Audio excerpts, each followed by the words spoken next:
Hello there, Oz. Hello there, Curtis. Hey, what movie we watching this week? To kick off August, which we've deemed Education Movie Month, I've got a four-parter to get us started.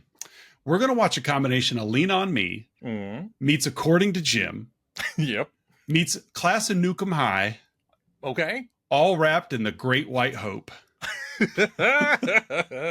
This week, we're watching The Principal.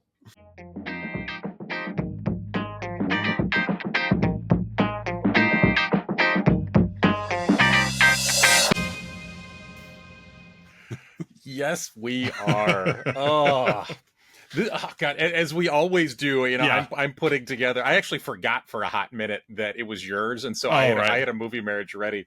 My punchline would have been Nancy Reagan's War on Drugs. That would have worked, yeah. But the great white hype also popped into my head as well as a possibility. Yeah. Great White Hope. So here he is. Death Wish would have made mine as well. That would have been a good one too. Yeah. Lean On Me was a gimme. Like that was an easy one. According to Jim, because why not? I would have had K9 in there for my Belushi but where I was looking is like, I need a movie where a gang runs the school. And I thought Class of 1984, but I'm like, And then I'm like, wait a minute. There's drugs involved here. Class of Newcomb High. Newcomb High. So welcome back, listeners and viewers, to another week of Let's Talk About Flicks, the podcast where we take a monthly theme, like I mentioned, education movies. Yay! And we satisfy it with a film. This week, I guess, is satisfactory. That's one way to put it. Yeah, this is a typical Wednesday school lunch film. We're watching 1987's The Principal. You get a free rectangle of pizza when you watch this movie. Yeah. Starring Jim Belushi and co-starring Academy Award winner Louis Gossett Jr. That's right. And this is almost the level of like Gossett Jr.'s like Halle Berry Catwoman. Yeah. Yeah. I'm still making films. Technically, hot off the heels of an Academy Award a couple years later. Yep, she was doing Catwoman and he's doing The Principal. That's right. So I think he had more fun than she did, though. I have a feeling, We want to give a shout out to our favorite detention students, Don S., Aaron A., Mandy K., Melissa L., Colleen K., LILM. Thank you guys, one and all, for your patronage. Colleen K. had a lot of detentions back in the day. I could see. She's probably a ruffian. She was. Yeah. Noogies everywhere. I took her more of a swirly queen. Swirly? Yeah. Well, she would give ankle holder. She wasn't the head dunker. She was the ankle holder. She would give the swirly and then afterwards apply a noogie to just tussle the hair up so that they would have to brush it too. Yeah, it was impressive. I had heard stories of her giving kids a swirly as the result of a wedgie. Like she would wedgie their head into the toilet. It was all one motion. It was pretty. It was very fluid. Yeah. It was. If there's one thing that she taught me over the years, it's the wedgie into swirly. Yeah. Right in a noogie. That's fair. So nice job, Colleen K. Yes. So. The Principal. What a movie. It is an enigma of a film. A Monet, if you will. If you will, keep it service level attention, and you'll get through this film with no issues. Yes, if all you're doing is just looking and not really listening, and it's a serviceable mid-80s action movie if that's what you want out of it. Yeah. But the moment you think about this movie, it gets awful really fast. I'm going to go out on a limb and say that this movie hits differently with educators than it does with non-educators. I have a feeling, and just reminding our loyal listeners, as well as any new listeners and viewers out there, we are both professional educators. Yeah. And again, it is at the time of this recording, this will post in August of 2025, back to school season. Yeah. Have you done your back to school shopping? Clothing, yes. Jenny we find this weird zone where she gets really disgusted when the stores put out school supplies early. Like she just, it gives her nausea. But at the same time, we try to find a balancing act of what's the latest we can get our school supplies without them being picked over. Sure. So that's fair. I don't know. We haven't done it yet, so I really don't know when it's going to be. But But I know the first thing we need to do is go through last year's school supplies to see, because the school supply list, quote unquote, gets updated every year, but it's change the date, sure, throw it back out there. And then, the kids bring back 60% of the stuff from last year that wasn't used. And so, but with Ella transitioning to high school, her needs are much smaller, like just notebooks, folders, and one big pink eraser instead of two. Exactly. Yeah. Just a single glue stick. But no, we've not yet done our back to school shopping. Have you guys done your back to school shopping? Patreon subscriber Melissa L is all over it. As soon as she gets that list, it's basically done in minutes. You guys just do it online, or do you go? Yeah, it's smart. All online. Just it's done. It's efficient. Boom. I would much rather do that, but we've got precedent of what I'm supposed to pick out my book bag. I'm supposed to. Yes. Which then there's me in dad mode. This is like how you do it. Yeah. Then there's me in dad mode. That's like, last year's book bag's still in one piece. Like, I don't understand why I have to collect book bags, but what's $50, right? Yeah. They build them for durability, and we never get any second season out of them. So. Yeah. I think if your daughter's still wearing her second term Obama election book bag, right? Yeah. If she had it my way, yeah. Yeah. When that book bag falls apart, we'll get you a new book bag. 2008. So, that's a great year.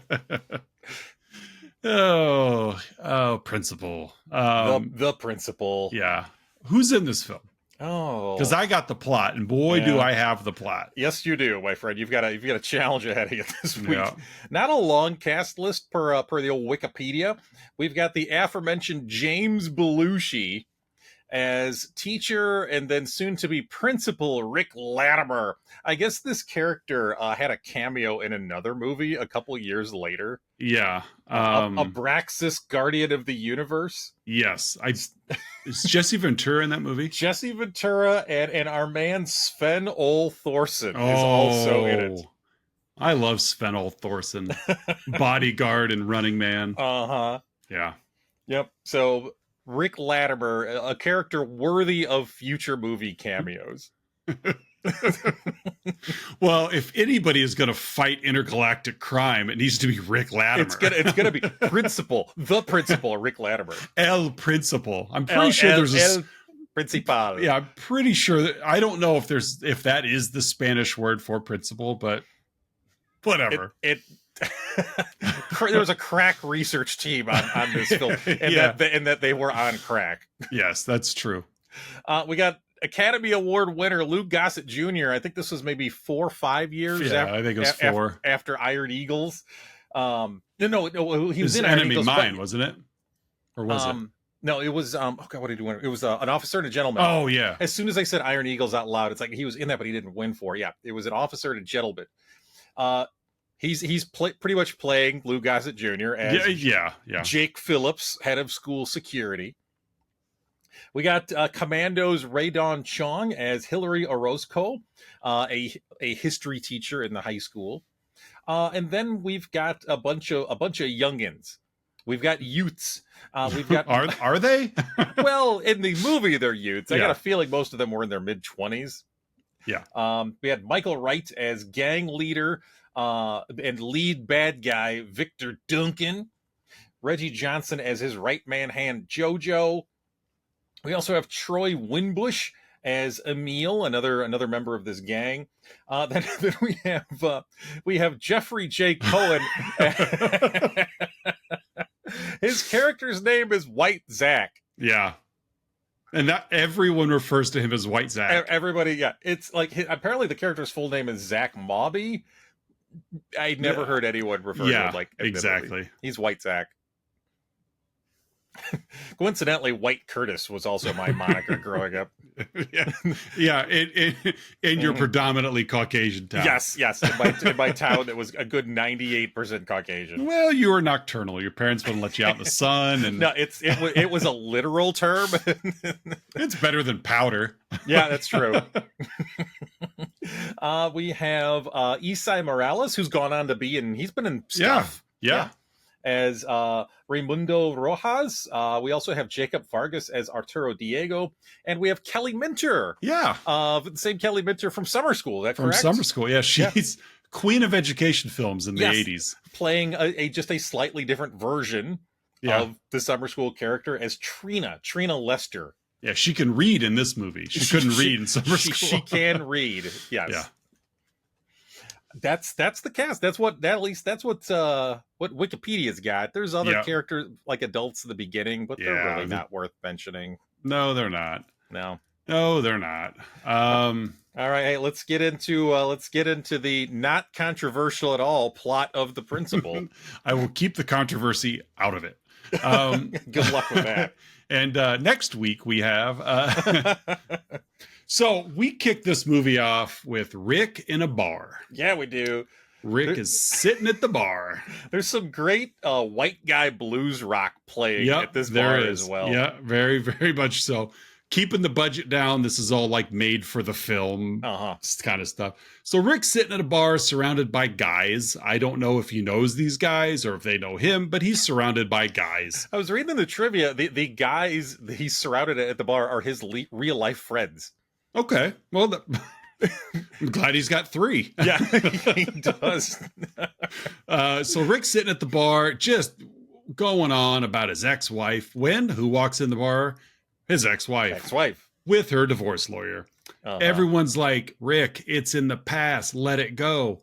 Well, Rick's a hothead. So he hops over the bar, grabs a baseball bat, chases the lawyer to his car where he proceeds to smash the windows, cuts his hand. He's arrested. Like, it's just to show Rick is a reactionary type guy. Yeah. I think it was this movie too, right? When he picked up the lawyer by the collar and he goes, "What's that smell?" Yep. Mm-hmm. Dookie. That was this movie, right? Yeah, I believe so. Okay. Yeah. Yep. Jim Belushi looks surprisingly like Hulk Hogan. Yeah. May he rest in May he rest. May he rest. We'll just say may he rest. Yes. And so Rick's a hothead. Really, all of this weird ex-wife stuff doesn't matter at all. No, it doesn't. Zero. No, the only reason it's there is to establish said hot-headedness. Yes, that's it. So he's arrested, and we find out that he's a teacher. Like, they ask him at the precinct, "What do you do?" "Oh, I'm a school teacher." Cut to Rick proctoring a test. This is not I got big issues with this. He's not a college professor. No. This is just a simple, normal sized classroom. High school. You're assuming this is maybe juniors. Yes. And it's all white kids. We want to show you that Rick teaches at a good school because they're all white. Yeah. This is the 80s. Willoughby. Yeah, this is Willoughby. Willoughby High School. So Rick is proctoring a test. He's looking at a boy through his binoculars. From like 5 feet away. Exactly. The boy turns and looks at a girl's legs. Rick follows the glare and continues looking at the girl's legs through his binoculars. The bell rings. All the kids come up, and he's super negative to them. You guys, don't worry. This course is offered again next semester. Hey, Julie, I don't catch the name. I didn't either. Start wearing a bra to class. Like, oh my gosh. We're 5 minutes into the movie, and this is where we are. Yeah. So the filmmakers are making a very dedicated effort to show that this is a high-profile, all-white, successful school. At the same time, I don't know what the point was. Maybe it's because we're watching this 40 years later. But why are we supposed to care about Rick Latimer? Yeah. Like, the first 2 scenes you show us, he's a hothead who busts up a car and gets arrested and then tells a female underage student to start wearing a bra to class. 16-ish year old student. Yeah. Start wearing a bra to class. It's not getting you any bonus points. I wonder if that was scripted or if that was just Jim Belushi being Jim Belushi. Either way, superintendent calls Rick into his office. Rick's pretty sure he's getting fired because of the arrest. not the bra statement. Yeah, not the bra statement. But he finds out instead he's getting promoted to principal. Yeah. Because at one point he applied to be an administrator. Yeah, and he's being transferred to Brandell High. Of course, Brandell High has a reputation. I don't care. It doesn't matter what town this is, but it's clearly a city large enough with multiple high schools. Yeah. And this is the high school. This is the toilet high school. Yeah. This is where if you expel a kid, you send them to Brandell, which leads you to believe that some of these kids that go to Brandell are there because of district, like school jurisdiction. Some of them are there because they've been kicked out everywhere else. Either way, it's a disgusting melting pot. Yeah. Rick's not happy about it. And because he's Belushi, he, swears at the superintendent under his breath, but really thanks him for it. Like, I don't know. Well, he said thank you. Yeah. The second he did. time. That's completely what he said the first time. Oh, also. Totally. Yeah. Cut to Rick at home by himself. He wants to make Carnation instant breakfast. It's kind of an interesting way of making Carnation instant breakfast. I think if you just get near the glass and pour in just whatever land, maybe we've been making it wrong. Maybe we're the ones who are goofing. Yeah, just throw the powder towards the glass, and whatever lands in there is what you deserve. I am no culinary artiste, but no, I'm no Belushi. That's for sure. You just rip it open, throw the packet in the vicinity of the glass, and then pour whatever liquid you have into it. Open the fridge. There's a carton of milk, which is outdated because we get to see Belushi react. Yep. So he hilariously, by the way. Yeah, boy, he's funny. And because the milk's outdated, why throw it out when you could just put it back in the fridge? It back in the fridge. He's a slob. He's an everyman. Yeah, that's right. And so he just puts a Coke in there, and I guess it didn't taste too bad. You're gonna love it in an instant. Yeah. So another just kind of pointless scene of are they character building? Or are they character destructing at this point? I don't know. I mean, you're supposed to identify with the Rick character. Again, I used the term the everyman a moment ago. That's what the audience is supposed to see in this character. And honestly, that's kind of Jim Belushi's whole bit. Oh, anyway. For sure. He's supposed to be schlubby, white, blue-collar everyman. Right. The kind of guy you settle up at the bar with and have a Miller Lite with. Yeah. Or, later you pour it in your Carnation instant breakfast. That as well. But yeah, it's, again, we're setting the stage. This is the principal. Like, the leader. This is the educational, instructional leader of a school. That's right. Educational and instructional leader. That can't even follow the directions on a simple packet of Carnation instant breakfast. So Rick hops on his motorcycle, which is his only mode of transportation, and drives to school. We get a setting montage. As he's driving towards Brandell. He's going through nice neighborhoods, and then eventually he's going upscale white neighborhoods. Yes. And then eventually things start to transition when he gets to the quote-unquote south end of town or whatever, where everything's destitute and black. At any point, I missed it as he was driving. Does he literally cross a train tracks? He should have. He probably does. But yeah, that's as metaphoric as this film's going to be. Look, everybody, look at the white guy go to the black part of town. Now, to be clear, Curtis and I are saying all of this tongue-in-cheek because this movie has got major problems. Yes. We're not in no way do we condone the message exactly. of this movie. Yeah, we are not saying as two white educators that we agree with the unspoken political statements of the film. No, we do not. Again, that's why Nancy Reagan's war on drugs would have been my punchline in this movie. Yeah. So he pulls up outside of Brandell. He sees a purple car chase down a couple white guys. They literally, like, one of them scaling the fence. The car just busts right through the fence. He throws his helmet back on and gives chase. There's black kid and a white kid in a fight, and he single-handedly stops these two from fighting. Just gets right between them and tells them to stop, and they're like, okay, pretty much. And so this is where we meet Emil and White Zach. Yep. We don't know their names yet, but this is Emil and White Zach. I think you could assume just upon seeing him that his name is White Zach. Yeah, he's the white one.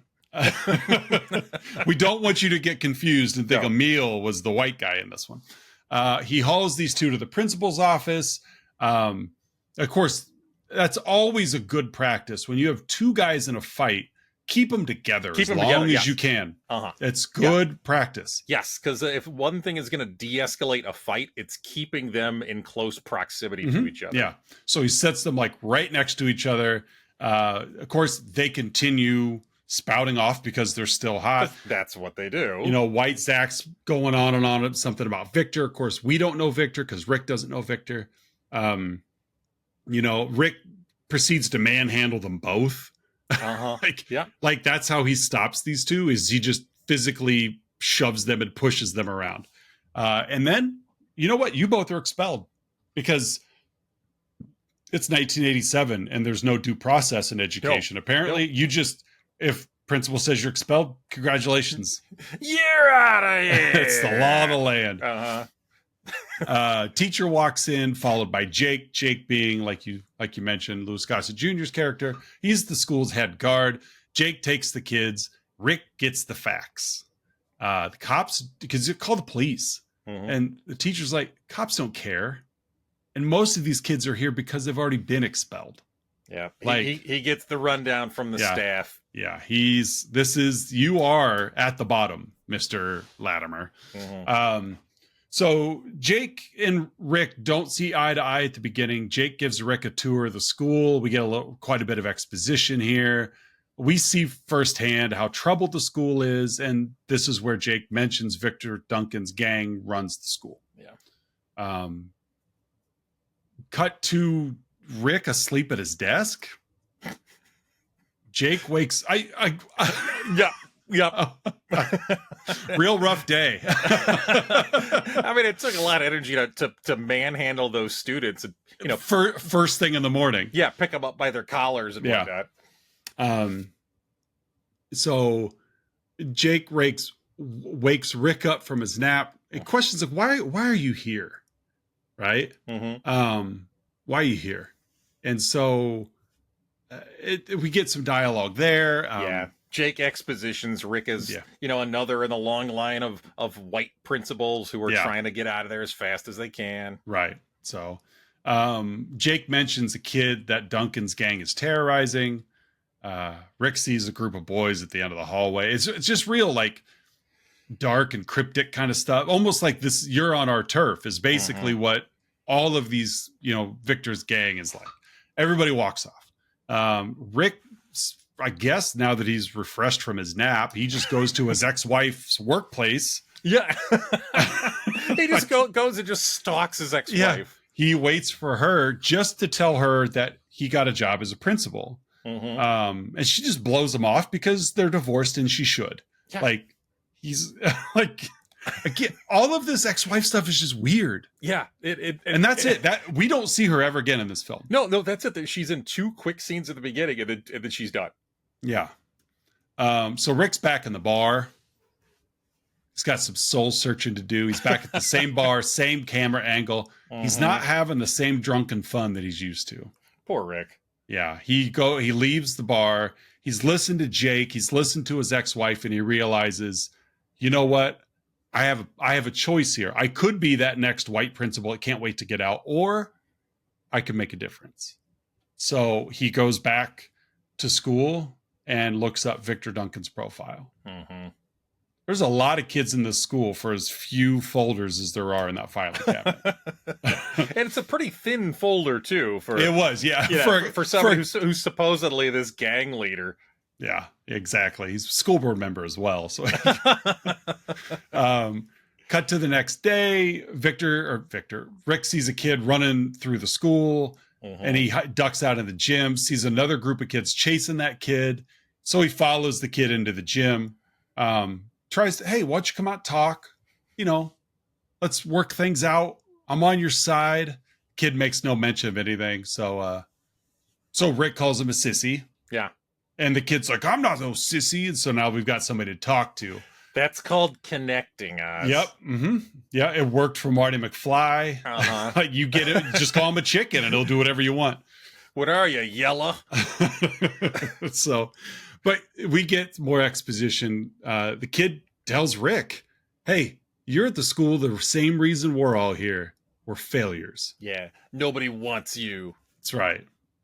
And so nobody's nice to Rick. Like, no one. Well, he doesn't deserve it either. No, you beat me to it. He doesn't exactly deserve it. He's not a nice guy. Yeah, he's gotten no shakes at all. Like, first day, he's yelling at. He doesn't even know anybody yet. He's just yelling at people, and so Rick's had enough. Rick goes to the teacher's lounge, asks for their attention. They don't give it to him, so he throws an ashtray and starts berating the staff.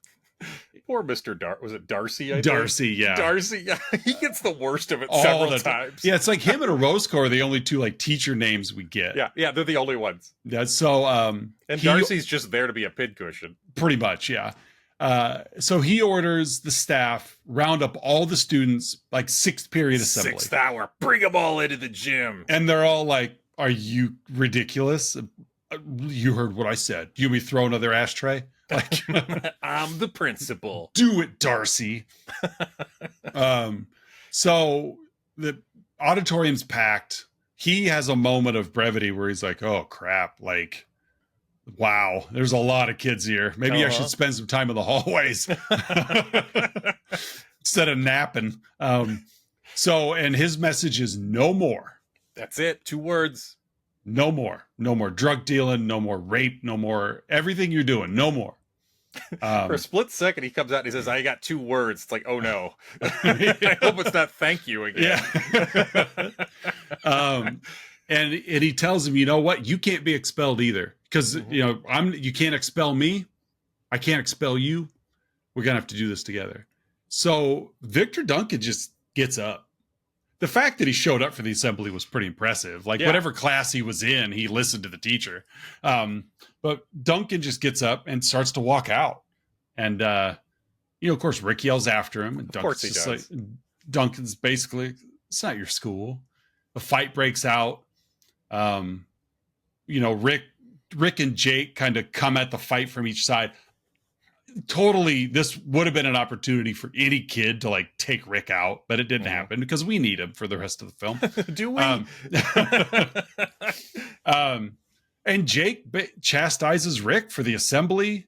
Like, what'd you think was going to happen? Victor's just staring him down, and walks out. Rick chases him out of the auditorium and just starts yelling at him, starts challenging him with jokes. Because it's Belushi. That's all he's got. That's what he does. And he insisted that the other students call him Bluto. Exactly. Yeah. You haven't heard of my brother? Cool. That's me. And so, Victor pulls a switchblade on him and again tells Rick, "This is my school."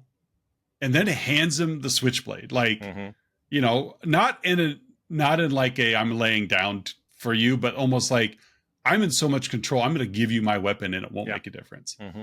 Rick breaks the switchblade and tells him, "Not anymore." Like, that's going to do it.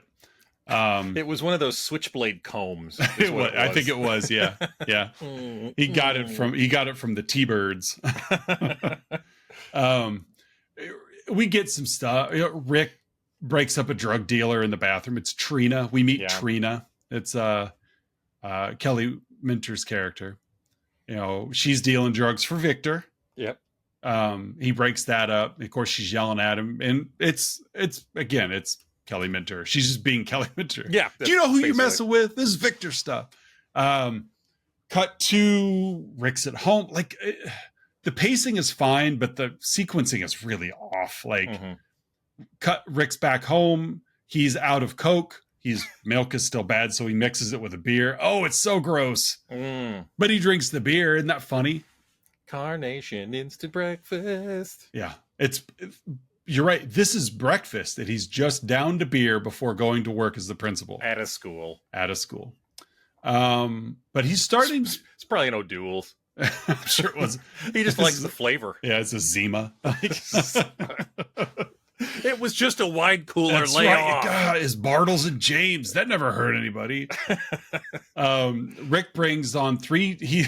He I guess promotes 3 teachers to security. They high-five each other. Well, he asked for the names of all the coaches. Yeah. Because coaches must always be large men. They are. Because that's the prerequisite to being a coach. And so he deputizes these large coaches who are also teachers to be security guards. No.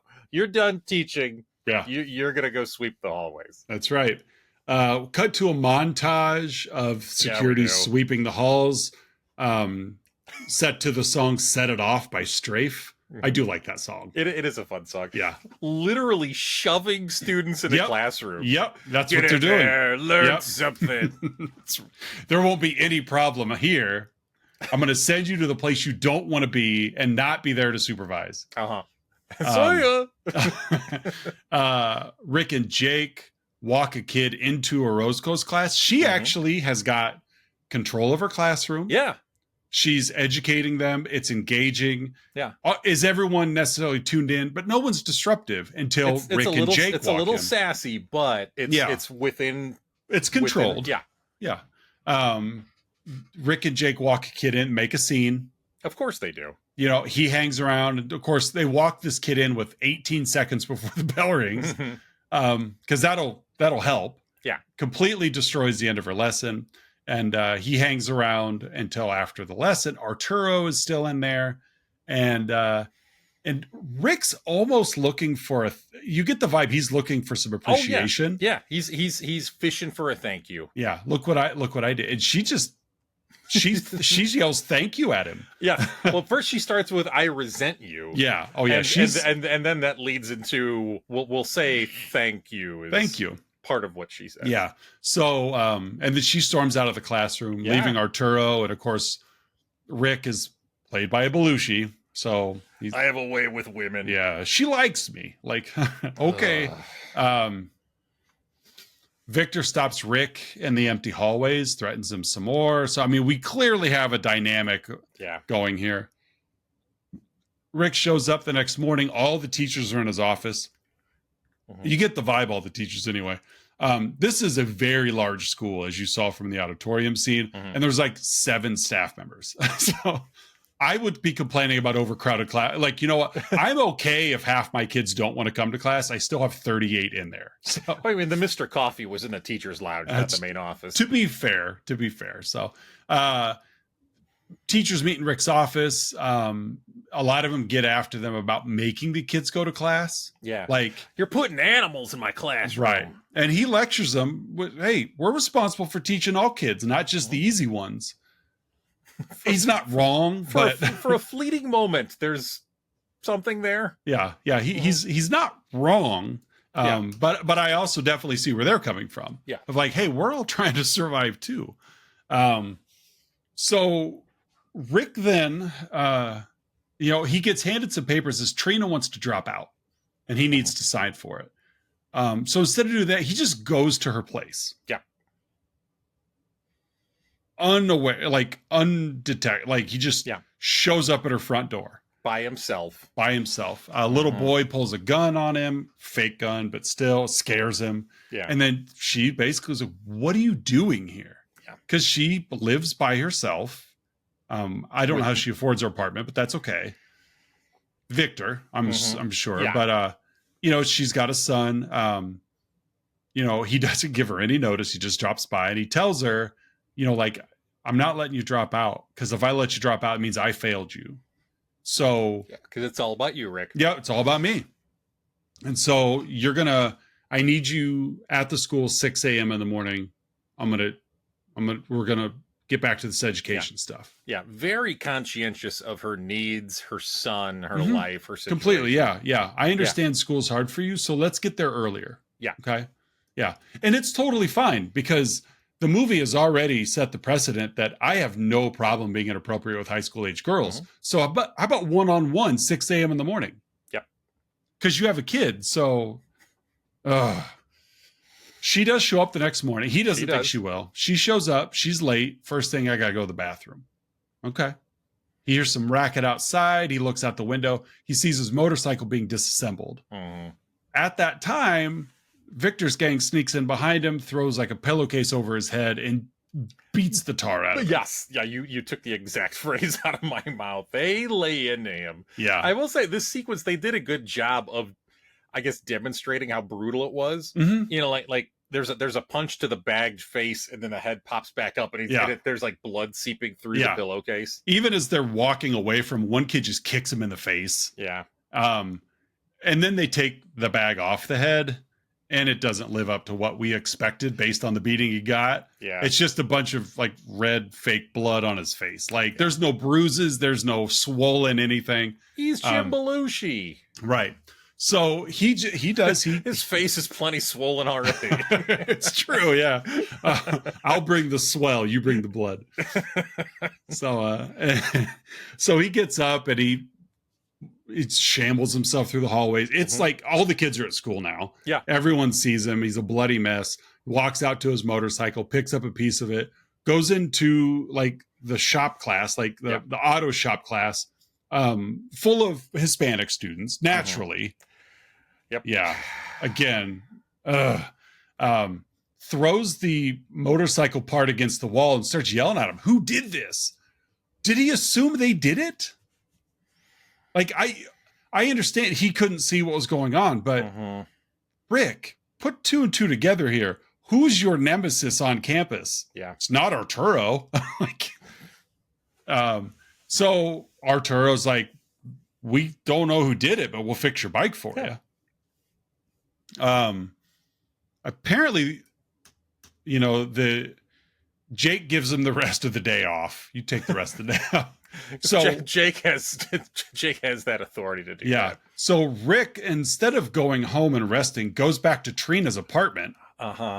And questions basically, like, again, gets the drop on her. And it was like, would Victor pay you for the tip? Like, dude, like, you're going to get her killed. So Rick goes back later that day, the next day, I don't know, gets his motorcycle back. Completely fixed. Paint job. New paint job. Helmet's got a paint job. El Principal. Yep. So Principal. Rick and his baseball bat ride up on Victor and a drug deal. He's this was giving me like 21 Jump Street drug deal vibes. It was very like the guy looked like a roadie for Guns N' Roses. Yeah, very much so. So he drives by again on his like Harley motorcycle. This isn't some like quick maneuvering like crotch rocket kind of thing. No. They see him coming, but are still taken by surprise. Yeah, well, again, because you could hear him from 2 blocks away. He comes spinning by, hits one of the drug guys, turns his bike around slowly, drives up. I hope he doesn't come back. Drives uphill to hit the other one, turns around slowly as Victor and crew are like, what? Knocks all the pills out of their hand, and they give chase. They hop in the Joker mobile, and they give chase. They chase him. He leads them all the way to the schoolyard. Thankfully, this city is nothing but straight streets and alleys, and there's hardly any turning. That's all 90 degrees. Leads them all to the schoolyard, where Rick pulls up, takes his helmet off. Victor pulls in behind him, pulls a gun on him. Like, seemingly the entire school's watching out the window. And Rick's like, I got him. Like, everybody's seen him. I got him. And then he gets a dose of reality from Jake. Jake's like, no, these kids aren't standing up to Victor. No, they're scared. They're scared out of their minds. They're not going to go testify. Well, and Rick even asked Jake, like, what are you afraid of? Like, why are you afraid of Victor? And Jake just said, I'm afraid that if he and I cross horns, one of us is going to die. Either I'm going to kill him or he's going to kill me. Like, that's what he's afraid of. Yeah. I might have to kill a kid. I don't blame him. We get some very pointless backstory of Jake as a football star that he got drafted to the New York Titans. Copyright. And then he hurt a pop, an injury. Blew out his knee. The old knee blowout. He graduated from Brandel. He had 4 straight seasons of 900 plus yards. Okay. Like, that's really not that impressive. Like, I mean, it's great, but They only played 2 games a season. It's true. It's true. Like to go pro and on like 900-yard season. So whatever. Rick's about to leave. I hate this scene. Rick's getting ready to leave and he sees Arturo outside. Okay, so he's going to lock up the fence. Like he's shut down the facilities. Day's done. Yeah. We see Arturo outside. I do like the editing in this scene. They cut to our Orozco in her classroom. She's reading a note from Emil. While she's got some paper, like an essay from Emil there too. And she lines them up and realizes this isn't Emil's handwriting. Something's up. Something's going on. But the note said, hey, I need to talk to you after school. Cut to school, the bathroom, where we see somebody step down off a toilet. Reminds me of there's a great scene in The Simpsons where it's at the power plant. Mr. Burns has initiated a calisthenics program. Okay. And so Homer is hiding. Fair. And so Smithers and goons are looking for him, and they walk into the bathroom with all the stalls, and Smithers goes, and they look under, they don't see any feet, but all the doors are closed. And so Smithers points at a door and goes, that one. And they open the door, and Homer is not standing on the toilet. His feet are in the toilet. And of course, he just goes, someone's in here after the door's open. After it's open. And they drag him kicking and screaming to go do calisthenics. Yeah, it makes sense. So this person was also looking to get some exercise. Yes. So we've got Rick talking to Arturo, Orozco in her classroom, and then this person in the bathroom. Cut back to Rick telling Arturo to go home as we see this person like brandish a mask, put on some makeup, like things are going to get nasty. Orozco's getting ready to leave and she sees there's like black plastic over a window. Yeah. Well, she gets jumped by this masked person in her classroom, grabs a stool and throws it through the window, which thankfully Rick and Arturo were still outside. Yes. So Rick throws his motorcycle helmet back on and just drives his motorcycle through the school, a la Class of Newcomb High. Yep. Drives his motorcycle through the school. Naturally, she's on like the 8th floor. Yeah, she's on the 8th floor of the 3-story building. Yeah, I think he just kept driving around the school to go up more stairs. Just kept looping around. Right. Well, you had to build up momentum to get through to bust through the door. Exactly, yeah. So rides his motorcycle through the school, busts through the door in her classroom. That door shattered pretty quick, too. Right. It turns out it's White Zach. He'd taken off his mask because I don't need this anymore. You could have still worn it. Like, I'm not condoning the act, but you may have been a little premature in taking your mask off. Like, other than just so we know who it was. But, he's been beating her. He's about to rape her. Yeah. But Rick catches him and beats him. Which. Okay, I'll not saying that it's necessarily appropriate, but of all the times he's put his hands on a kid, I'll say this up to this point in the time. This time it's not for awful reasons. Yeah, to prevent a sexual assault. Yes, yeah. I would say that I would accept you going a little above and beyond for this moment. Cut to outside. Apparently, several hours have passed. Yeah, because it's like black. It's not just dusk. You're right. It's like pitch black. Like kids are home now. Like the streetlights have been on for a while. TGIF is on. Right? Like the national anthem's playing right before the white fuzz at the end of broadcast. Several hours later, Orozco goes to the hospital. So Rick goes home and apparently took student writing home.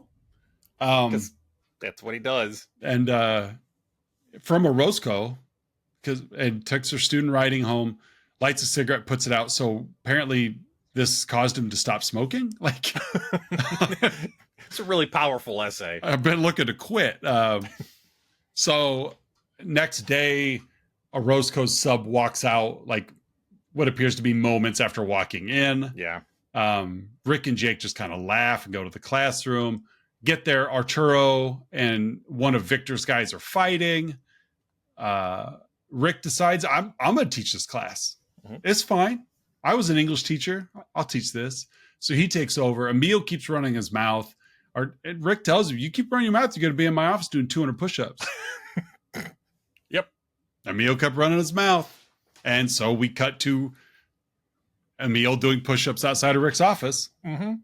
Yeah, nothing like a little corporal punishment. Yeah. Arturo stops by to get reading lessons because he doesn't know how to read, and Mr. Orozco's been teaching him. So Rick's like, I'll do that too.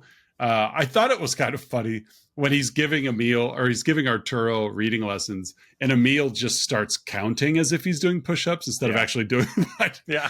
I always chuckle at that. See, 61, 62. He's not doing anything. He keeps kind of peeking around, and Rick kind of gives him what for. Well, he's eavesdropping on the conversation. Of course he is. Yeah. And, so Rick tells, go home. I'll see you tomorrow. And that's when Arturo tells Rick that Emil quit Victor's gang. Yeah. So Rick doesn't have his finger on the pulse as much as he thought he did. Yeah. So Emil is scared and upset. Yeah. Yeah. And you kind of get, it's one of those where they showed Emil so many times that you knew that something was going to break straight. Yeah, you don't keep cutting back to that one character. Right. So Rick goes and stops Emil. Emil tells Rick that Victor and White Zach are responsible for Orozco's attack, that Victor wanted Emil to write the note. He refused to do it.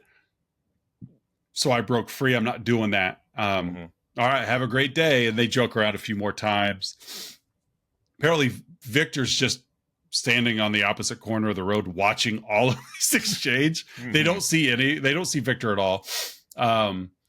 So Rick goes to Orozco's to get a book for Arturo, makes fun of her music. He apologizes for her attack. She invites him to stay for dinner. And of course, it's Rick. So he's like, dinner? Like food dinner? I'll prepare you my famous meal. Yeah. You got some Coke. He just has a pocket full of instant breakfast. Yeah, it's not even the packets. It's just powder. It's just in his pocket. Just throws it around like glitter. So cut to I don't know when. Next morning, I'm assuming. Rick's walking around the empty school, happens to be right where he needs to be when Emil's body comes falling through the skylight, hung from the ankles. Rick, again, I get it. He's hanging from the ankles, and Rick is holding him up like it's choking him, yelling, "Help! Help!" He can hang from his ankles. He'll be okay. Yeah. Cut to Rick in bar. Different bar this time. In broad daylight. Yeah. He's stacking shot glasses and then just starts throwing stuff around the bar. Cut to him driving his motorcycle. Is he still drunk? You just took one of my Huh possibilities. This was one of my possible Huhs for later in the show. But yeah, that's a weird cut of him stumbling out of a bar at daybreak. Like they've picked up, like there's a guy mopping. Yeah. They've put all the chairs upside down on the table so they can clean the floor. And then cut to him riding his motorcycle. So yes, I think he stumbled out of the bar after closing it down the next morning and then gets right on his motorcycle. Yeah. And he drives to the hospital to see Emil. And he really doubts himself. He's just kind of monologuing to Emil, who's supposedly not, unconscious. He's really doubting himself. I can't do it. Which Emil wakes up and basically says, if I almost died for this, and to give him some extra encouragement. So he's full of liquid encouragement. Rick confronts Victor in the cafeteria by throwing potato chips in his face and yelling, "You want some chips?" I mean, they were J's. That's true. They were flaming hot, like Andy Cap fries. Just throwing Andy Cap fries at his eyes.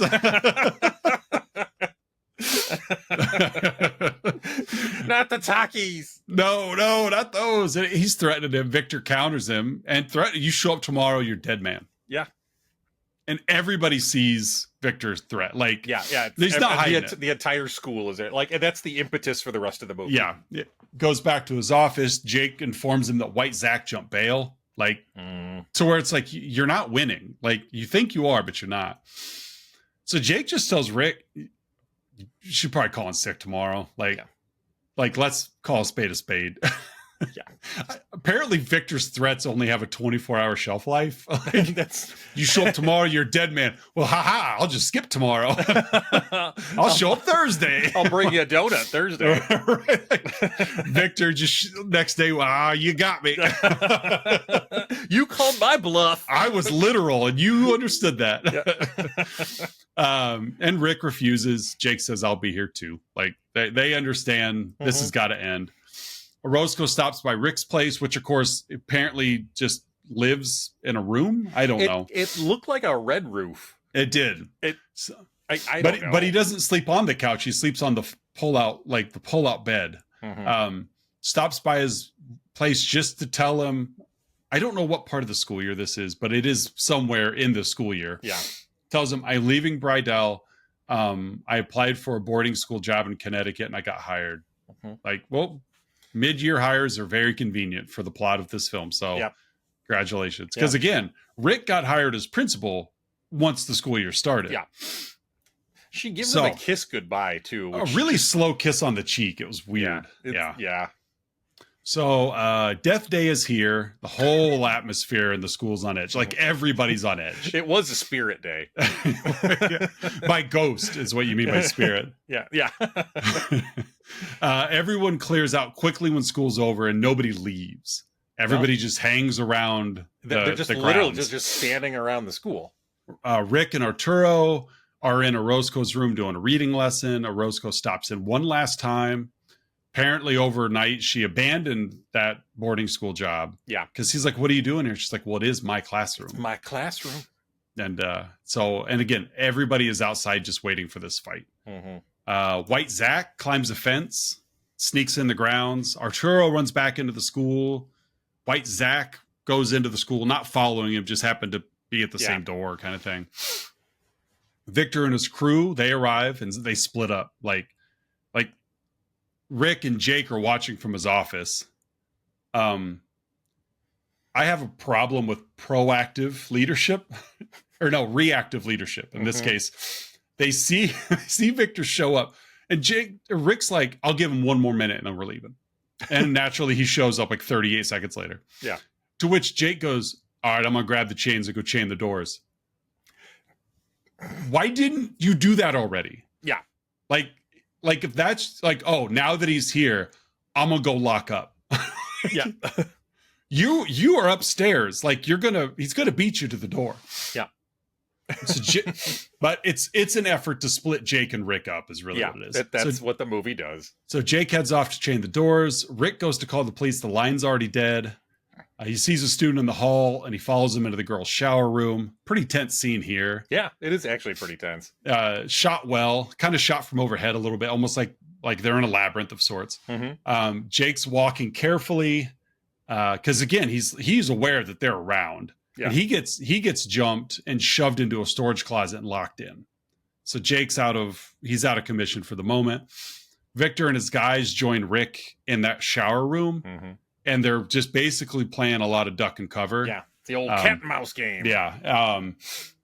Rick's trying to stay low while they're hunting him. They chase him around the shower room. He locks himself into a stall. Eventually, they turn the lights on, turn the showers on, just making it really uncomfortable. Jake does manage to crash his way out, which forces Victor to send one of the guys to go check on that. Victor pulls a gun, actually gets the drop on Rick. Yeah, it does. Yeah, has a gun to his head. Jake fights off the guy. It's the same guy that locked him in. I at one point almost called him Soul Glow in my notes, just simply because he had a lot of just looked a lot like Eric LaSalle. He did. He had the same hairstyle, and so he comes back and Jake just said, "You play football, boy." It's a good thing that football story came up from before. I don't know what it mattered because the kid tried to kick Jake and he grabbed his legs and he punched him in the groin. That's a football maneuver. I played football and I don't remember that. We didn't learn that play. That wasn't a drill like you did the Oklahoma drill and then you do the catch the leg groin punch drill. We didn't do the catch the leg groin punch. We did the Statue of Liberty as it said. So. There you go. So they've got it's Rick, Victor, and Guy, Victor flunky. Victor's got a gun on him, pointing at Rick, and he's telling this other guy, cut him. You cut him. And everything's fun and games until it gets serious. Yeah. Because this guy, he's got a knife to Rick's neck, and he basically has consciousness to him. And he's like, all right, man, like he's scared to death. We got the point across. Like, Victor just shoots him in the forehead, like just point blank shoots him. So now it's just Victor and Rick. We think, uh-oh, here it comes. Well, luckily, Arturo arrives and hits the gun out of Victor's hand. When he snuck into the shower room, I don't know how he knew he was there. So Victor and Rick get in a fight. He can't read good, but he can read the situation well. That's true. That's his strength. Situational awareness. Yeah, situational comprehension is what I'm good at. It's a skill that doesn't show up on the ACT. Am I going to learn foreshadowing, or we should have known that when Arturo went into the building? Yeah. Jake's running down the hallway. We see White Zach hiding behind a locker. You think there's going to be some sort of I was waiting for him to hit him with whatever he was holding. He just jumps out. Booga, booga, booga. Yeah. Jake basically punches him and throws him into a window. Yeah. Victor's got the upper hand until Rick basically Hogan's out here. He hulks out. Victor throws a punch with his right hand, and Rick catches his fist, and then he throws it with the left hand, and Rick catches the fist. Then he gives the old "my turn." It's so stupid, so cheesy. So he turns the tables, and Rick just starts beating Victor. At one point, Victor's backed up to the door of the school, and he yells, "No more!" To which Rick agrees. That's right, no more. Sends him through the doors into the courtyard. Everybody's watching. As he beats a student. Jake shows up, Arturo shows up. Cut to the cops hauling off Victor for murder, I'm assuming, at least. Yeah, at least. Rick asks Jake if he'll be back tomorrow. Because there's this other new big kid, standing along the fence line. Who are you? Who do you think you are? And Arturo, it's the principal, man. To which Rick goes, yeah, I'm the principal, man. Such a terrible ending line. And that's it. Why didn't they just have Rick say the line? I don't know. or just smile and nod at Arturo. I'm the principal, man. Yeah, just acknowledgement of yeah, you guys get it, but no. I'm the principal, man.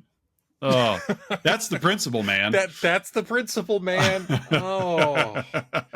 What's this movie? It's at a 6.3 on IMDb, which isn't an awful. I mean, it's not a good rating, but it's not a train wreck rating. Okay, because last week you would have, if you were giving an IMDb rating to Labyrinth, you would have given it a 6. Would you rate this higher than Labyrinth in terms of film quality? No. Okay. No.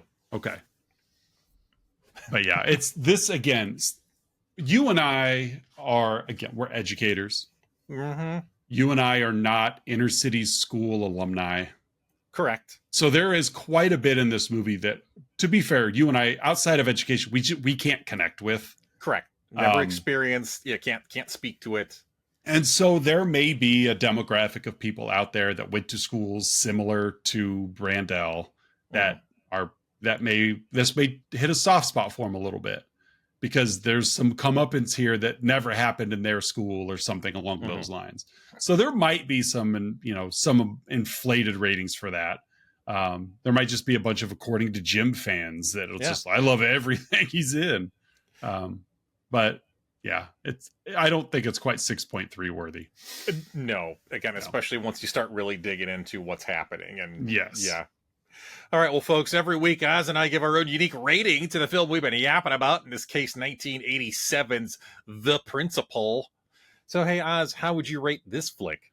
I'm giving it 5 lunch detentions. 5 lunch detentions. Yeah. What are you giving it? I'm going to give it 4. Good luck finding an image of this. 47 utterances of son of a. He has a very odd cadence for that. It's And I wasn't counting, but I felt like he exclaimed it at least a dozen times in the movie. Son of a B-word! Yeah. It's like he's trying to scare you with that last word. I got a picture for it. Perfect. I'm looking forward to it. Yeah. I'll tell you what it's going to be. It's going to be Schwarzenegger and Carl Weathers giving each other a high five. There you go. That works perfectly. That's what they say, right when they're doing that. Mm-hmm. The CIA didn't have Rick pushing too many pencils. No. All right, hey folks, every week Oz and I scour the interwebs searching for unprofessional reviews that tickle our funny bones, and we hope they tickle yours as well in this week's edition of Outside Insight. Oz, my friend, what is your Outside Insight? I have a 2-star review from Letterboxd by Yo Roboto, left February of last year. Keep in mind, 2-star review. Okay. Belushi is kind of incredible here. I mean, we all know the man is a movie star unicorn, the ultra rare combination of a guy who hits all 4 quadrants: funny, cool, tough, and sexy. But he can act too. And this really shows his range as a performer. On a motorcycle, off a motorcycle, holding a baseball bat on a motorcycle. Literally everything you could want from an actor. If you like Stand and Deliver, but thought it would have been better if Edward James Olmos had driven a motorcycle through a classroom door, your days and nights of longing are over. Lou Gossett Jr. gives an all-time great, I won an Oscar 4 years ago, what am I doing here performance. Yep. I could write an essay about how Belushi's character's transformation is symbolized by the baseball bat, which begins the movie as a symbol of his rage, used to destroy his wife's boyfriend's Porsche, but later becomes a tool for justice. It actually makes sense that they cast an obviously 31-year-old man to play the gang leader, bully villain, because it becomes pretty quickly apparent that the only available finale will be Jim Belushi kicking the crap out of a 17-year-old. Mm-hmm. Best supporting actor, literally Belushi's girdle. 5 stars. 5 stars. Gives it a 5-star review on a 2-star review. On a 2-star review, yeah. So that's mine. Thank you, Yo Roboto. Yes. What do you got? Oh, I got 2 this week. They're both, as always, from the Internet Movie Database. The first is a 9 out of 10, left in April of 2016 by Beheader, with a subject line, "You can't help but like this movie." Why? Because it has all the elements that make for an excellent story. I've always liked James Belushi, but hadn't figured out why until I first saw The Principal. Then it hit me while watching the first minutes of this one. He is a really good actor with a range that is missing in many of the new generation. Okay. Yes. Did you ever see, before you get to your second one, also in 1987 was another Belushi film called Real Men with John Ritter? No, I don't believe now that you mentioned Ritter, it rings a bell, but I have no firm recollection of it. Right. Belushi is a suave, womanizing CIA agent, and Ritter is a weak, ineffectual insurance agent. It's charming because of Ritter. Sure. It was one of those that was on HBO all the time, so I watched it quite a bit. It rings a bell just enough, so I think it's one I probably scrolled across. Yeah, when I was a kid. I've seen it quite a bit. It's not good. It's not terrible. AV Club said it's one of the most underrated comedies of the 80s. Again, it's not terrible, but it's definitely Ritter doing the heavy lifting. I'm looking at the box art, and yeah, that rings a bell. Yeah. Like I said, I remember enjoying it as a kid, but then again, I was 8, 9 years old. So yeah. Anyway, your second one. My second one, again from the Internet Movie Database, is a 10 out of 10, left in March of 2024. So just a little over a year from the time of this recording, left by Nostrama. Message Lost to the Ages. I remember watching this back in the 90s and immediately supporting Belushi's zero-tolerance approach and sorting out the problem students that stir up the disruption in society. Now, my 100% has increased to 150%. Ooh. Again, this is in March of 2024. Right. Looking back to how this movie set a bar at tolerating problems just lets them get away with pushing the boundaries further. So slapping down a rule of cut the crap out helps push back and starts correcting the problems, something we desperately need nowadays. We could absolutely need a more modern version of this theme in today's media. Just sad Hollywood's long-term plan is the exact opposite. Okay. Uh-huh. Noted. Yep. Yep. Belushi's zero tolerance approach in sorting out the problem students. Yeah. Yes. Once I saw zero tolerance in here, it's like, that's you win. Yeah. Uh-huh. Real Men is streaming on Tubi, and you could watch the full movie on YouTube as well. Okay. So again, it's one of those that you watch, you're like, okay, sure. That's one more 80s movies I've seen. All right. Hey, folks, it's that point in the show you've all been waiting for. The Let's Talk About Flicks signature segment, the 3, 2, 1, in which Oz and I will each share 3 goods, 2 bads, and only 1 about this week's movie, The Principal. Oz, what are your 3 goods? My first good is Rick is attempting to change the school culture. Sure. I'm not saying it's a worthwhile approach, but he is attempting to change the school culture instead of just giving up on the school. My second is Rick wears a helmet when driving his motorcycle, even if it is for obvious stuntman reasons. I almost had the Jonathan Brandis movie Sidekicks in my movie marriage. Because he always has the helmet on. Yeah, almost. But I'm like, nah, I like mine where it's at. But yeah, so Rick always wearing a helmet on a motorcycle is a good message. And I really do like that Set It Off song during the Crackdown montage. I'd watched this movie, I don't know, probably a year or so ago. I just was shuffling on Plex. And I forgot about that song. So I went to Apple Music and added it to my library. So there you go. I do like that song. So those are my song, those are my 3 goods. What do you got? My first good is, again, you mentioned he was attempting to change school culture. The means are questionable. So I'll throw in just a couple of lines that in a vacuum I can go with. Okay. And this is when the teachers were confronting him, like, you're putting animals in my classroom. And he comes back and says, you can't pick and choose your students. You can't just teach the easy ones and throw the rest in the garbage. Those 2 sentences in a vacuum. Right. Yeah. Yes. He's right. He's correct. Yeah. And you and I, I'm sure, both know teachers who are great with great kids. Oh, absolutely. But struggle with kids who have different needs or whatever it is. Kids who aren't from the ideal cookie cutter student mold. Go ahead. No. I said that was one of the big frustrations at my second teaching job.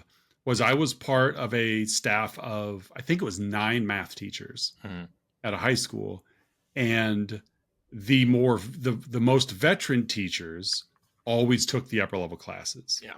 And they would always be the one complaining that they didn't see more students working their way up to those classes. And those of us that were teaching the lower level classes were always very frustrated because we were the young, we were the inexperienced, we were the ones with all of the students in there. Yeah. And it's like, if you're the best math teachers, why aren't you teaching those classes? Yeah. And that was it was a question the 2 years I was there never got resolved. But I get it, that you feel seniority, you should be able to pick which courses. But at the same time, how much of an impact are you making? Like, those kids are already going to do fine. Yeah. Yeah. I got a couple veteran English teachers I work with who do the opposite. They like, one of them just teaches just standard English 3 and this like English elective that a lot of kids take to kind of like finish off their English requirements. And another one also does just like standard non-honors English 3 and has, involved in another kind of like at-risk support. And, they've been there a little longer than me. And I tip my cap. Stacy and Trisha, you're amazing teachers, and I could not respect you more. Yeah. Yeah. I'm sure they're loyal listeners as well. But. Patreon link down below. Yes. Yeah. now gimme. Yeah, we don't throw out compliments for free. You've been there longer than me. You make more than me. Gimme. No, I do. I mean, I have respect for educators anyway, but especially those that understand that I should put my services for good. Yeah. Yeah. So yes, you can't just teach the easy ones and throw the rest in the garbage. Yeah. In a vacuum, good sentiment. Okay. Yeah. That's my first good. My second good is, and we talked a little bit pre-show, like, again, the details in this movie are awful. The editing and pacing isn't bad if you are just watching this movie as a surface level action movie. Yeah, entertainment. Like you mentioned before, the sequence when Roscoe's getting attacked by White Zach. I can't help but chuckle. I know, it's and like the editing of him and Arturo out in the yard, and then right in the motorcycle. It's not, the movie itself is paced decently as an action movie. Oh yeah, because again, these three characters in this scene culminate in the same place at the same time, so it was fun juxtaposition to show them where they are as they are convening to Roscoe's room. So I guess I'll call that my second good. And my third good is just Lou Gossett Jr. always wearing that sleeveless Brandel shirt. Yeah. Showing off his Iron Eagles. That's true, yeah. Oh, Louis Gossett Jr. Academy Award winning Louis Gossett Jr. Yep. Hey, Oz, what are your two bads? Rick, like the beginning scene at Willoughby, looking at a student's legs through binoculars, telling another one to start wearing a bra. Just so gross. And my second one is just one, Rick's a terrible teacher. My second bad, Rick's a terrible administrator. Like he's an authoritarian. I'm in charge. You're going to do what I say because I say so. He doesn't talk with his staff. He doesn't listen to his staff. So he's just terrible administrator. Yeah. That's my second bad. Mm-hmm. My two bads, I'm going to start with just that quick scene, the second scene with his ex-wife at the beginning. Yeah. I don't know if he's looking for validation from her, but he stalks her outside. I don't know if it was her work or home, but he's just standing there waiting for her. I got the vibe it was work. That's what I thought. Because she gets in her car, but you could do that when you're leaving home too. But just another example. Rick is a terrible human being. Yeah, he really is. But he's the hero of the movie. Yeah. Yeah, and yes. And then my other bad is, and this kind of rides your coattails with just bad teacher, bad administrator. This is, I guess, just another example of that. He's trying to connect with Arturo. This is right before the White Zach attack out of Roscoe, and he's like, "What are you still doing here?" And Arturo's like, "Well, Mr. Roscoe's she's tutoring me." And then Rick comes back with like a sexually explicit comment to Arturo. Yeah. Insinuating that Arturo really, really likes Ms. Roscoe. Right. Of course, we're a PG podcast, so I'm not going to verbalize what that was, but it has to do with, a teenage male and liking an older woman. And it just, this is how you connect with students. Yeah. And this is him trying to be good. This isn't him, Yeah. This is him trying to connect with a kid. This isn't him punching students. This isn't him shoving potato chips in people's face. This isn't him knocking chairs off of bar tables. Right. This is him connecting with a student. Yeah. This is relaxed, nice guy Rick. Yeah. So that's my second bad, is he has an odd way of connecting as well as a terrible way of administrating. Yeah.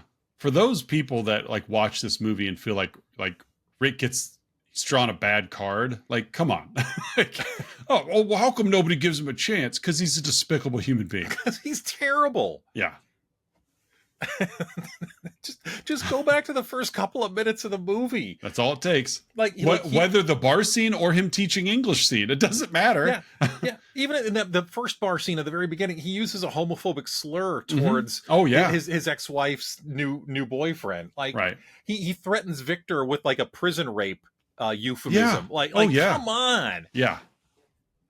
Ugh. Yeah. Bad guy. It does crack me up when in this, when Rick throws that homophobic slur at the guy who is dating his ex-wife. Mm-hmm. The fact that the action that you've interrupted proves that he's not what you just called him. Like, like read the room, Rick. I mean, I'm not going to not say that slur. I had it in the chamber. It was ready. Somebody's got to. Right. It's 87. What do you want me to call him? What's your huh? All right. That big kid at the end of the film that yells, the one that's standing at the fence with everybody else, and he questions who Rick is. Mm-hmm. Did that kid not go to school there? He's just there. Like, if he was a student, he clearly would have known who Rick is. Yeah. But it's like, did he just see a crowd and come up to see what was going on? Is a parade? Is a parade going on? He had a bag for candy. Yeah. And then he sees Rick and then he just sees, Rick, and he's disappointed. Well, who are you? He wasn't threatening him. He was just questioning. Like, who are you? He didn't know. Who are you? Who are you? I don't know you. I just live down the block. Yeah. New in town? I'm homeschooled. So that's my question is, did the kid questioning him at the end of the film not go to school there? Yeah. So. Okay. What's your huh? I mean, I had a couple possibilities. I already mentioned, the one before about him drunk driving right after, right after he was drinking during the daytime. So my real huh is, and I know the answer to this, but I just want to pose the question for posterity's sake. What do people, and by people I mean white males, find engaging about Jim Belushi? I don't know. Like, I don't know.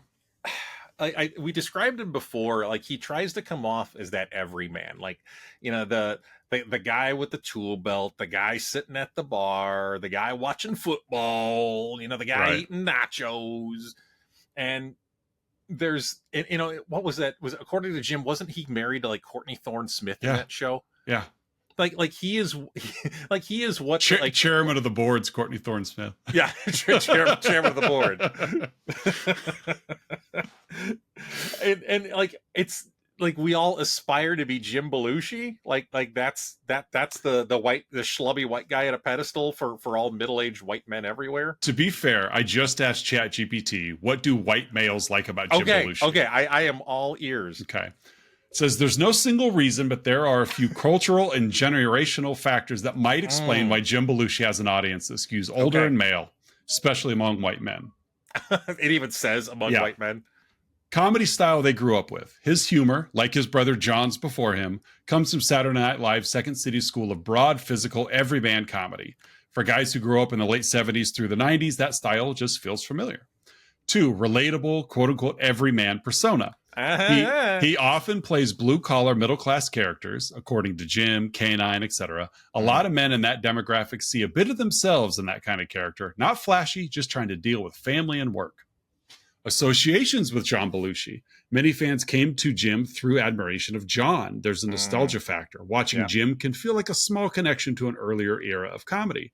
Safe, familiar entertainment. Shows like According to Jim aren't edgy. For a lot of viewers, that's part of the appeal. It's straightforward and non-challenging. And generational habits. TV and film tastes are shaped by what was popular during someone's formative years. For Gen X and older white men, Jim Belushi has always been around in those spaces. It's less about something inherent to being a white male and more about timing, cultural exposure, and kind of humor he delivers.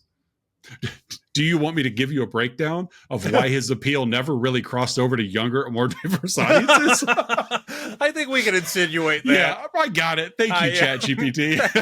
Thanks. Would you like me to tell you why no one else likes him? So why are teenage ethnic minority LGBTQ community members not connecting with Jim Belushi? Yeah, exactly. Please tell me more, ChatGPT. Why don't little Mexican girls like Jim Belushi? I mean, I like him. Why don't they? Come on. He crosses all cultural and generational divides. What are you waiting for, Japanese Americans? Get on the board. Chairman of the board. That's true. I love that Conan Norm Macdonald. Yeah, with her on there. I felt bad for her. Oh God, so did I. I did too. Because Norm is just ruthless, but it's just Norm. Yeah, and yeah, I love Conan's reaction when she's promoting chairman of the board, and he basically challenges Norm, do something with that, you madman, which he comes right back with spelling out board, B-O-R-E-D. Conan just loses it. It's like, I'm right in that moment, I'm like, you poor woman. Like, just like, smile. Her agent is right off camera, just weeping. Yeah, but she got paid for it. Yeah, she did. Oh, what do you got for us next week? Yeah, that wraps 1987's The Principal. Next week, and I'm about halfway through it. I already started watching. We are going to fast forward a couple years to 1990. And we are going to see what it's like when an action hero takes over in an elementary school as we watch Arnie become... The Principal Part 2. become Detective John Kimball in Kindergarten Cop. Yeah. This was a movie that I did grow up with. Oh, very formative. Yeah, same. Yeah. Same. I'm watching it, and it's scratching those itches for me. Yeah. Oh, yeah. It's and we're hitting that era of Arnie. Yeah. Where he's not. It's like I feel people have gotten stale on what he'd been like. They enjoyed the 80s. Don't get me wrong, but then they're like, oh, okay, like what but he was ahead of the curve. It's like, you know what? Let's try something else. Well, we're living in post-Twins landscape. Exactly. Arnie. Yeah. Where it's like, okay, that's the formula. Yeah, he's believable as a comedy guy. Yeah.